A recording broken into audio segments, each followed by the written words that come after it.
विचार से आप मनुष्य नहीं हो सकते हैं। आप आकृति से मनुष्य हो सकते हैं, बाहर से दिखने में मनुष्य के जैसा लग सकते हैं, लेकिन जब तक मनन शक्ति, विचार शक्ति, विवेक शक्ति का विकास आपके अंदर नहीं होगा तब तक फिर आप मनुष्य कहलाने के अधिकारी नहीं होंगे। आपका नाम मनुष्य रखा ही इसलिए गया है। मैंने कहा कि मनानात मनुष्य, जिसके अंदर मनन करने की शक्ति हो उसे मनुष्य कहा जाता है। जिसके अंदर सत्य असत्य के परख करने की शक्ति हो उसको मनुष्य कहा जाता है। जिस मनुष्य के अंदर गलत और सही के निष्कर्ष करने की शक्ति हो उसी को मनुष्य कहा जाता है। और ऐसा मनुष्य यदि संसार में न मिले तो फिर संतों को रोना पड़ता है। कहा जाता है कि एक बार सदगुरु कबीर अपने साधना स्थल के पास जो चौराहा है, जिसको आज पूरे दुनिया के लोग कबीर चौरा के नाम से जानता है, हालांकि मूल नाम चौरा नहीं है, मूल नाम चौराहा है, लेकिन लोक भाषा में चौराहा शब्द अपभ्रंश में बदलते बदलते बदलते बदलते चौरा हो गए। जैसे शुद्ध शब्द आप ही लोग अपना नाम बताते हैं तो नाम बता करके जो जिस जाति बिरादरी के हैं तो पूछा जाता है कि क्या नाम है। तो यहाँ पर मैं आया, दो चार लोगों से पूछा तो अधिकांश लोगों के मुंह से निकला मेरा नाम फलाना जादव है।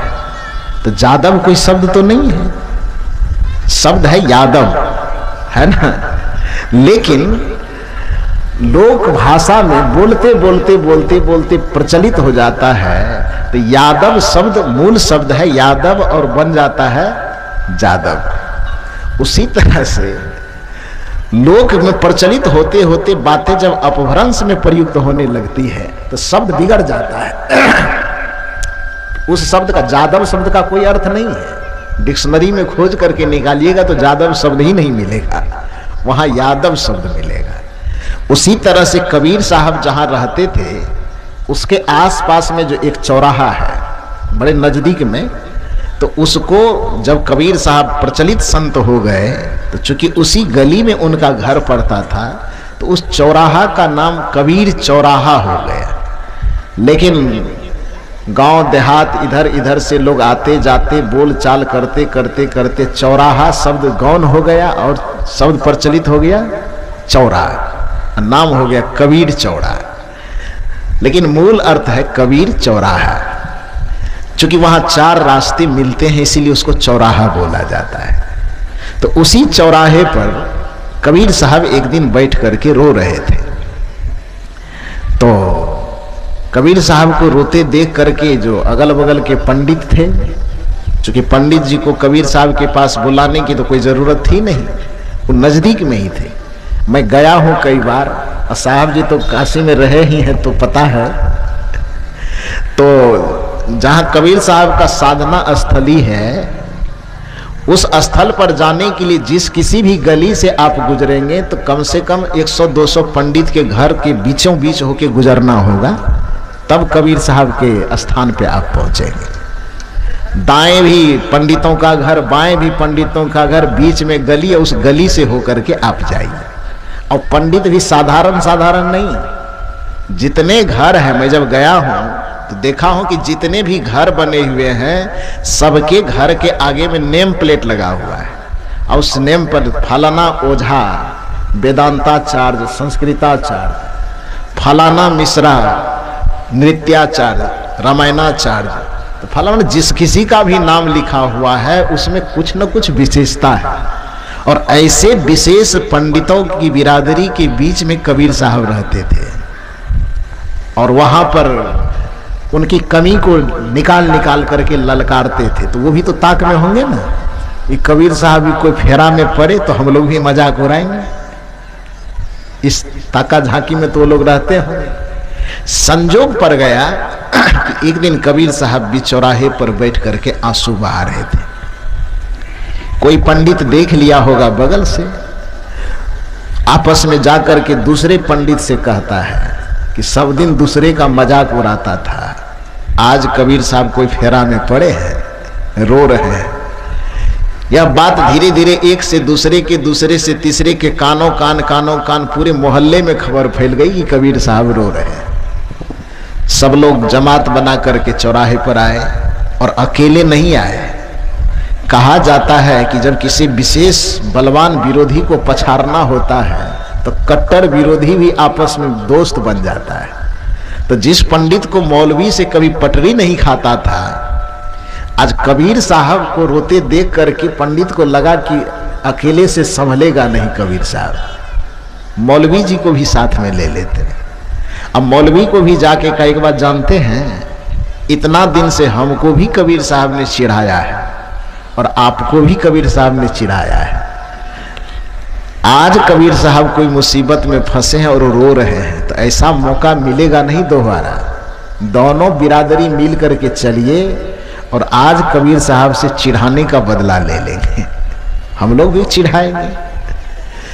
दोनों में कुछ ग्रुप बना के 50 ठो वो 50 ठो ये, दोनों ग्रुप बना करके चौराहे पर पहुंच गए और कबीर साहब बैठे बैठे रो रहे थे। ध्यान दीजिए बात पर। पंडित ने कहा कि कबीर साहब, इतना दिन से हमारे रोने पर, हमारे दुख पर, हमारे समस्या पर आप मजाक उड़ाते थे, आज आपको क्या हो गया है? आप तो बहुत बड़े संत हैं, आप सिद्ध हैं, महात्मा हैं, ज्ञानी हैं, ध्यानी हैं। इतने बड़े सिद्ध महात्मा होने के बावजूद भी, संसार के सारे अनित्यता को जानने के बावजूद भी, संसार की क्षणभंगुरता को जानने के बावजूद भी, परिस्थिति के उथल पुथल को समझने के बावजूद भी ऐसी कौन सी विपत्ति आ गई जिसके कारण आपको रोना पड़ रहा है? पहले हम कह रहे थे कि भगवान का विरोध मत कीजिए। मुल्ला ने कहा कि हाँ, पंडित ठीक कह रहा है साहब, हम भी आपको पहले से समझा रहे थे कि हम लोगों का विरोध मत कीजिए, मस्जिद का विरोध मत कीजिए, फलाना विरोध मत कीजिए, चिलाना विरोध मत कीजिए। कबीर साहब ने कहा कि हम किसी का विरोध कहाँ किए जी। धर्म के नाम पर जो पाखंड फैलाते हो तो हम पाखंड का विरोध करते हैं, भगवान का विरोध हम क्यों करेंगे? लेकिन भगवान के नाम पर जो जबरदस्ती तुम भगवान दूसरे चीज को मनाते हो, अब ईटा को रख दो, कहो ये भगवान है, तो हमको तो दिखाई देता कि वो ईटा है, तो हम भगवान कैसे कहेंगे? अब कोई खोटा गाड़ दो और तुम कहते हो कि भगवान है, हम कहते हैं वो भगवान नहीं है। इसका ये अर्थ नहीं कि हम ये कहते हैं कि भगवान नहीं है। भगवान है, परमात्मा है, ईश्वर है, सब कुछ है। लेकिन ईश्वर के नाम पर अब पंखा को कह दीजिए कि इसी को ईश्वर मान लीजिए, तो इसको ईश्वर कैसे माना जाएगा? ये खुट्टा को कह दीजिए इसको ईश्वर मान लीजिए, इसको ईश्वर कैसे माना जाएगा? ईश्वर है, ईश्वर का वास्तविक स्वरूप तो पहचानिए। परमात्मा है, परमात्मा के वास्तविक स्वरूप को पहचानिए। तो वास्तविक परमात्मा का निरादर कौन कर सकता है? वास्तविक ईश्वर का निरादर भला कौन करेगा? जो वास्तविक राम है उसका निरादर कौन करेगा? जो वास्तविक कृष्ण है उसका निरादर भला कौन करेगा? लेकिन राम के नाम पर, कृष्ण के नाम पर, ईश्वर के नाम पर, परमात्मा के नाम पर जो जंजाल फैलाया जाता है, जो आडंबर का जाल पसारा जाता है, उसका विरोध तो कोई भी समझदार आदमी करेगा और प्रत्येक समझदार को करना भी चाहिए। तो कबीर साहब ने कहा कि मैंने धर्म का विरोध कब किया? धर्म के नाम पर जो पंथ खड़ा किया जा रहा है, धर्म के नाम पर जो आडंबर फैलाया जाता है, धर्म के नाम पर जो अंधविश्वास का जाल फैलाया जाता है, उसका विरोध मैं करता हूं और इसका विरोध प्रत्येक समझदार आदमी को करना चाहिए। ईश्वर का विरोध कोई क्यों करेगा? तो कहा कि जब ठीक है, हम लोगों की मान्यता के अनुसार तो आप विरोध करते थे, लेकिन आज आप फेरा में पड़ गए,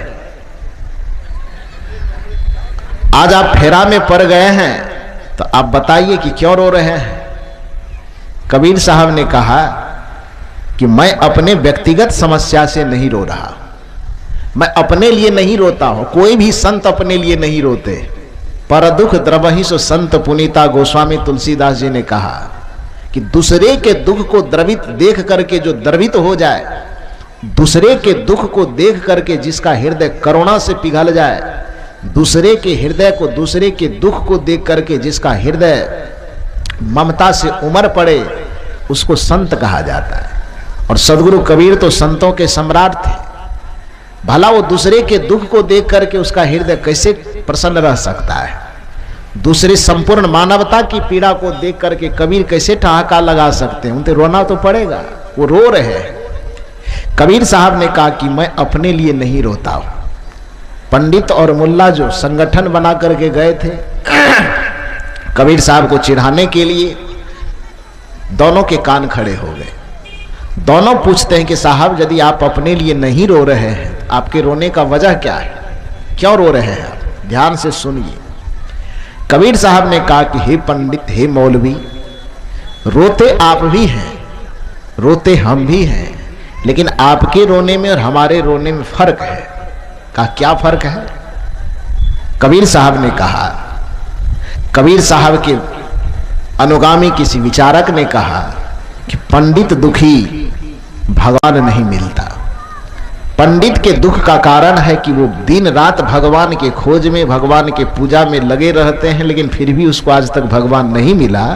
उसके परेशानी का कारण ये है। ये कबीर साहब के अनुगामी कहते हैं, कबीर साहब के मुख से बुलवाते हैं। पंडित दुखी भगवान नहीं मिलता, मुल्ला दुखी रहमान नहीं मिलता। एक मौलवी के दुख का कारण है कि दिन रात अल्लाह अकबर चिल्लाते रहता है, फिर भी पीढ़ी दर पीढ़ी गुजर गई, कहीं से कोई अल्लाह उसको भेंट करने नहीं आया। पंडित दिन रात घड़ी घंट डोलाते डोलाते, घंटी डोलाते डोलाते जीवन गुजर गया उसका, लेकिन आज तक कोई भगवान, कोई परमात्मा उसको दिखाने के, दर्शन देने के लिए नहीं आया। अब परमात्मा के रहस्य कोई व्यक्ति समझ जाएगा तो फिर उसको देखने की लालसा ही खत्म हो जाएगी। वो देखेगा क्यों? क्योंकि जो दिखाई देगा वो माया होगा। स्थूल आंख से जो दिखाई देगा, चाहे कोई दिखाई दे, वह माया होगा, वो परमात्मा का स्वरूप नहीं होगा। तो पंडित का घंटी डुलाते डुलाते, दिया दिखाते दिखाते जीवन गुजर गया, भगवान नहीं मिला, जिसके कारण विकल होकर के वह रोता है।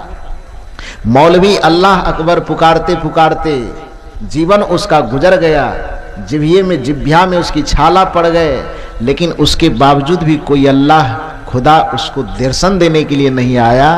इस वजह से मौलवी रोते। तो कबीर साहब इसी बात को आधार बना करके कहते, पंडित दुखी भगवान नहीं मिलता, मुल्ला दुखी रहमान नहीं मिलता। लेकिन मेरे दुख को, मेरे रोने का कारण जानना चाहते हो तो मेरे रोने का कारण न कोई भगवान है, अब मेरे रोने का कारण न कोई रहमान है। तो मेरे रोने का कारण क्या है? कबीर साहब बताते हैं कि मेरे रोने के कारण को समझो। पंडित दुखी भगवान नहीं मिलता, मुल्ला दुखी रहमान नहीं मिलता, लेकिन हम हैं दुखी कि इंसानों की बस्ती में ढूंढने पर भी इंसान नहीं मिलता, ढूंढने पर भी इंसान नहीं मिलता। हमारे दुखी होने का कारण यह है कि हम इंसानों की बस्ती में जाते हैं। आकृति से सब मनुष्य तो दिखता है, लेकिन प्रकृति से मनुष्य नहीं दिखाई दे रहा है। आकार से ढूंढने पर मनुष्य बहुत ज्यादा दिखाई दे रहे हैं। इतने आकार से तो इतने ज्यादा मनुष्य हैं कि एक प्रकार से दुर्भाग्य ही कहिए कि धरती के जितने प्राणी हैं, सभी प्राणियों के विकास के लिए सरकार फंड देती, योजना। मछली को बढ़ने के लिए सरकार योजना चलाई है ना, मत्स्य पालन विभाग है कि नहीं है। बकरी बढ़े इसके लिए सरकार फंड देती है, योजना चलाती। गाय बढ़े, गाय की संख्या बढ़े, इसके लिए सरकार योजना चलाती है। यहां तक कि सांप बढ़े, बिच्छू बढ़े, बाघ बढ़े, हिरण बढ़े, चीता बढ़े, इसके लिए सरकार एक संरक्षित जगह देता है। हिरण को मारिएगा तो केस हो जाएगा, यदि अभी किसी बाघ को आप मारिएगा तो आपके ऊपर केस हो जाएगा। राष्ट्रीय संपत्ति घोषित है वो। उसको बढ़ाने के लिए, उसका विकास कैसे, बाघ के खानदान का, बाघ के परिवार का विकास कैसे हो, इसके लिए सरकार के द्वारा फंड चलाया जाता है, दिया जाता है। मछली कैसे बढ़े, बकरी कैसे बढ़े, मुर्गा कैसे बढ़े, इसके लिए सरकार योजना चलाता है। लेकिन आप अपने ऊपर घुमा करके देखिए, थोड़ा सा विचार कीजिए, मनुष्य को बढ़ाने के लिए योजना चलती है कि मनुष्य को घटाने के लिए? आए आपकी स्थिति मुर्गा से भी गई गुजरी हो गई ना। आप खाली मोछ पे जाते रह गए कि बड़े भाग मानुष तन पावा, और आपका स्थान कोई दूसरा ले लिया। कि मछली बढ़े कैसे, दिन रात सरकार इस योजना पर काम करती है। मुर्गा कैसे बढ़े, सरकार के लोग इस योजना पर दिन रात काम करते हैं। गाय कैसे बढ़े, बैल कैसे बढ़े, बटेर कैसे बढ़े, दुनिया के हर एक प्राणी कैसे बढ़े, सरकार के बड़े बड़े पदाधिकारी दिन रात इस योजना पर माथा खपाता है। लेकिन आदमी घटे कैसे, इसकी योजना सरकार बनाता है। आदमी के बढ़ने की योजना सरकार नहीं बनाता है। सोचिए कि आप अपने स्तर को कितना गिरा लिए हैं। क्यों गिर गया आपका स्तर? क्योंकि आकार में तो आप संख्या में बहुत ज्यादा हो गए, लेकिन विचार से आप मनुष्य नहीं हो पाए। आकृति से आप मनुष्य के रूप में संख्या में बहुत ज्यादा हो गए, लेकिन प्रकृति से आप मनुष्य नहीं हो पाए। और इस आकृति और प्रकृति की एक रूपता बनाने के लिए ही सत्संग की जरूरत पड़ती है। यह आकृति और प्रकृति के एक रूपता बनाने के लिए ही ज्ञान की जरूरत पड़ती है। आकृति और प्रकृति में समरूपता लाने के लिए कबीर की जरूरत है। आकृति और प्रकृति में समरूपता लाने के लिए बुद्ध की जरूरत है, महावीर की जरूरत है, नानक की जरूरत है, रविदास की जरूरत है, दादू की जरूरत है, पलटू की जरूरत है, महर्षि मेही की जरूरत है। दुनिया के जितने भी आध्यात्मिक चेतना संपन्न महापुरुष हुए, उनके विचारों की जो आवश्यकता इस मानव के बीच में पड़ रही है, उसका एक ही वजह है कि आप आकार से मनुष्य हैं, लेकिन विचार और व्यवहार से मनुष्य नहीं हैं। तो आकार से मनुष्य तो आप मां के पेट से आए हैं, लेकिन यह मंच आपको विचार और संस्कार से भी मनुष्य बनाने के लिए तैयार है। इसीलिए सत्संग की आवश्यकता पड़ती है। सदगुरु कबीर कहते हैं कि हमारे दुख का कारण यह है कि मनुष्य के बीच में जाकर के ढूंढने पर भी प्रकृति वाला मनुष्य नहीं दिखता है। आकार वाला मनुष्य दिखता है, लेकिन व्यवहार वाला मनुष्य नहीं दिखता है। शकल वाला मनुष्य दिखता है, लेकिन अकल वाला मनुष्य नहीं दिखता है। शकल से सब मनुष्य भरे पड़े हैं, लेकिन अकल वाला ढूंढिए तब है तो मनुष्य के खोल में, लेकिन वो काम करता है सियार वाला, काम करता है घोड़ा वाला, काम करता है गधा वाला। और गधा कहना भी बेवकूफी की बात है। गधा से भी बदतर काम कुछ मनुष्य करते हैं।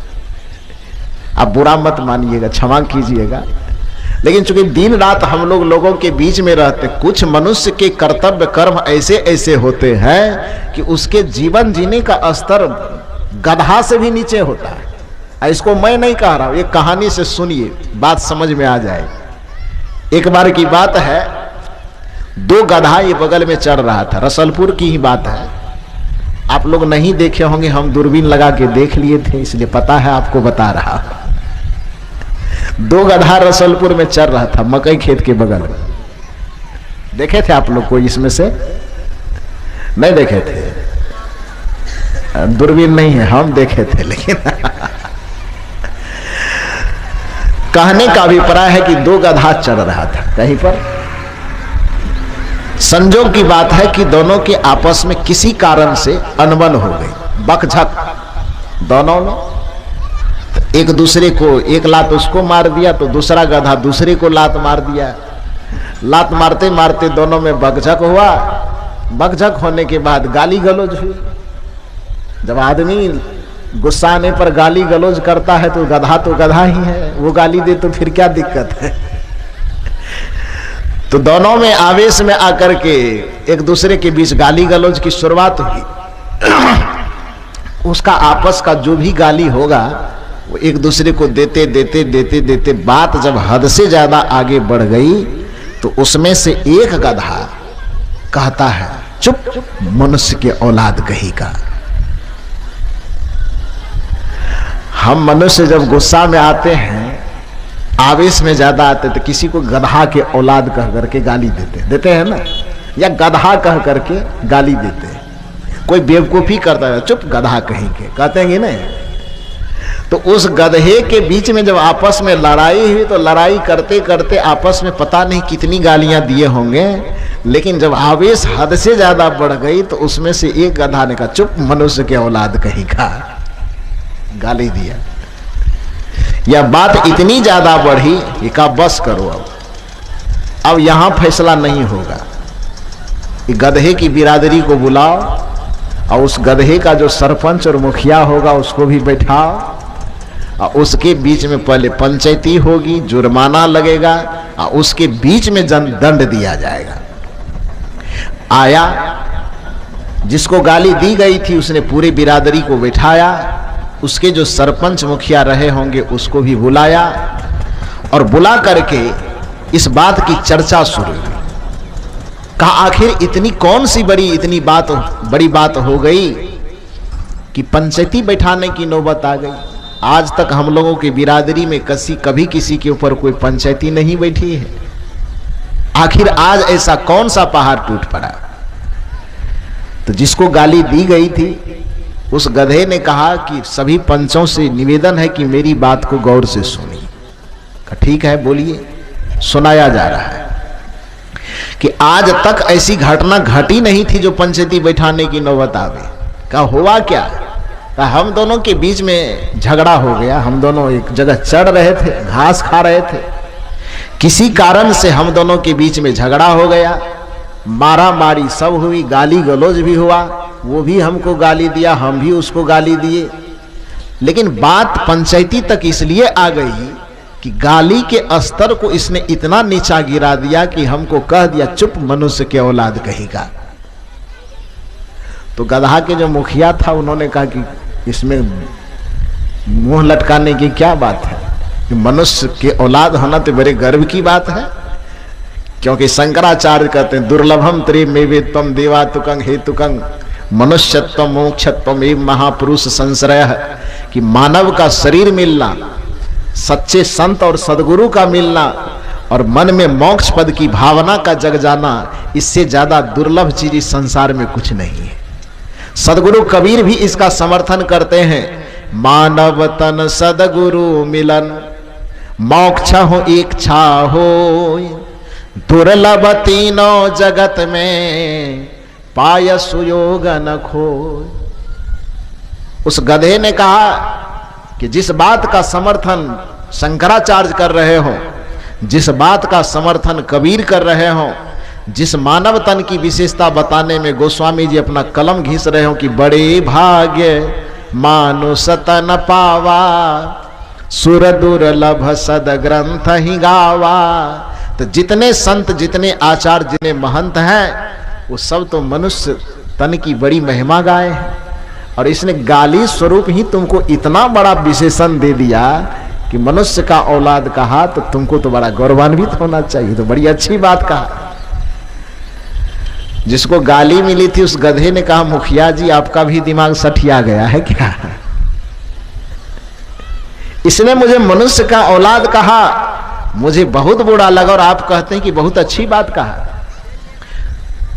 सभी गधा ने कहा कि हमारे समझ से तो लग रहा है कि इसने ठीक ही कहा, गलत क्या कहा?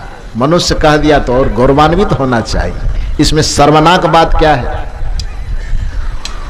जिस गधा को गाली दी गई थी वो बड़ा तर्कशील था। उस गधे ने कहा कि आखिर मनुष्य की विशेषता जो बताई गई है शास्त्रों में, किस चीज में विशेष है? और हमको नीचा करके आंका जाता है, हमारे गधे बिरादरी को नीचा करके आंका जाता है, और मनुष्य को बहुत ऊंचा करके आंका जाता है। तो आखिर हम में कमी क्या है और मनुष्य की विशेषता क्या है, इसको थोड़ा बताइए। जितना पंच बैठे हुए थे सब चुप हो गए, कहा हम लोग नहीं बता सकते हैं, तुम ही कुछ बताओ। उस गधे ने कहा, ध्यान से सुनिए आप लोग, ये पंचायती का फैसला है, आप लोगों को भी सुनना चाहिए। उस गधे ने कहा कि आखिर मनुष्य महान है तो क्यों है, और यदि हम गधा गधा है, बहुत नीचा है तो क्यों है, इसका सम्यक विश्लेषण कीजिए। पंचों ने कहा कि हमसे नहीं हो सकता है, तुम ही थोड़ा विश्लेषण करो। कहा मेरे समझ से तो मनुष्य गधा से भी बहुत नीचा है। कहा कैसे?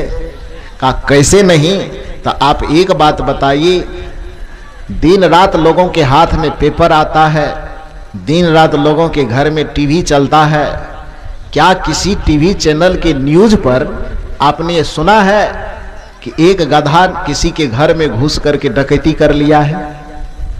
आज तक सुने हैं? पंचों का फैसला सुनिए, गधा क्या विश्लेषण दे रहा है कि जितने टीवी न्यूज चैनल चलते हैं उस न्यूज चैनल पर, टीवी चैनल पर क्या आज तक किसी ने यह देखा सुना है कि एक गधा किसी के घर में जाकर के डकैती कर लिया है?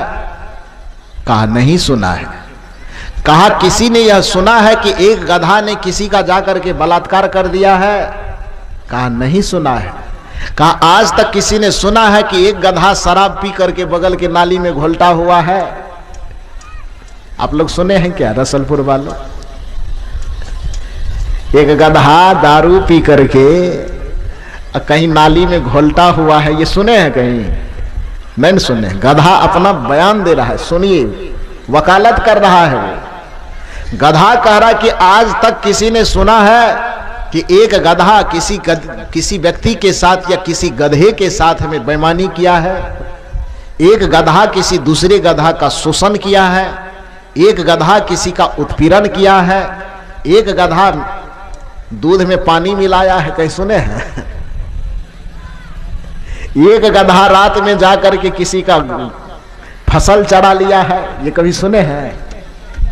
ये सुने हैं? सब जितने पंच बैठे हुए थे सब ने कहा कि ये तो नहीं सुने। कहा और बात तो छोड़िए, ये मनुष्य अपने आप को बहुत महान कहता है और हमको गधा कह करके नीचा दिखाता है, लेकिन इस मनुष्य के पास इतना भी अकल नहीं है। हमको बगल में कहीं खैनी का खेत होता है, खैनी की खेती होती है ना, खैनी का खेत 50 बीघा, उसमें खैनी के पौधे लगे हुए रहते हैं। हमको गधा कह करके नीचा कहने वाले लोग थोड़ा विचार करना कि हमको उस 50 बीघा खेत में गर्दन से रस्सी खोल करके छोड़ दिया जाता है चढ़ने के लिए, और जब हम चढ़ने के लिए जाते हैं तो खैनी के पत्ता के बीच में मुंह डाल करके नीचे से हरी भरी दुभरी को खा लेते हैं, और नाक से खैनी का पत्ता टकराता भी है तो उसको सूंघते तक नहीं है, उसके तरफ देखते तक नहीं। खाने की बात तो दूर है, वो हजारों बीघा खैनी के खेत में खैनी के पत्ता को टालते टालते मुंह डाल करके बीच में नीचे से हरी भरी घास जो हमारे खाने लायक है उसको हम खा लेते हैं, और जिस खैनी से हानि होने वाली है उस खैनी के पत्ता को हम सूंघते तक नहीं है। और ये मनुष्य जो अपने आप को बहुत बड़ा बुद्धिमान कहता है, दूसरे से भीख मांग मांग करके लटाता है और होंठ में लेता है। ये श्रेष्ठ है कि हम श्रेष्ठ है? बुरा मत मानिएगा, ये हम नहीं कह रहे, ये गधा कह रहा है। यदि इसमें से गधा से नीचा काम करने वाला भी कोई है तो बुरा मत मानिएगा। ये उसको जाके जवाब दीजिए, उससे फैसला कीजिए। वो कहता है, ये मनुष्य जानता है, इस मनुष्य को इतना पता होना चाहिए यदि घर में नया घर बना करके चूल्हा में आग झोंकता है तो धुआं को बाहर में निकलने के चाहे कितने भी अवकाश हो, खिड़की हो, दरवाजा हो या उस छप्पड़ इत्यादि से भी धुआं निकलने का जगह हो, उसके बावजूद भी घर में जलते हुए चूल्हे के प्रभाव से नए नए बांस, नई नई बत्तियां, नए नए खड़ पतवार धीरे धीरे धीरे धीरे काला हो जाता है। होता है कि नहीं होता है? इतने काले हो जाते हैं। लेकिन यह मनुष्य जब बीड़ी और सिगरेट लेकर के अपने मुंह में लेता है तो मुंह में लेने के बाद जब धुआं भीतर में डालता है तो उस धुआं को निकलने के लिए न तो कोई खिड़की है, न कोई दरवाजा है, न कोई खड़ का छिद्र है, और उसके बावजूद ये सारे के सारे धुएं जब अपने अंदर रखता है तो इसको इतना तो विवेक होना चाहिए कि जिस घर में खिड़की दरवाजे चारों तरफ से धुआं निकलने का अवकाश होने के बावजूद भी बांस और बत्ती को काला किया जा सकता है, तो अंदर में जो हमारे नस और नारी है, मांस है, फेफड़े हैं, वो बांस से कठोर नहीं है, बांस से कोमल है। उसके बावजूद भी मनुष्य अपने मुंह में आग लगा करके और अपने से ही धुआं को भीतर में डालता है, तो भीतर में कलेजा है कि सिंगापुरी केरा, यह भी विवेक नहीं है मनुष्य को, तो इसको गधा से नीचे न कहा जाए तो क्या कहा जाए?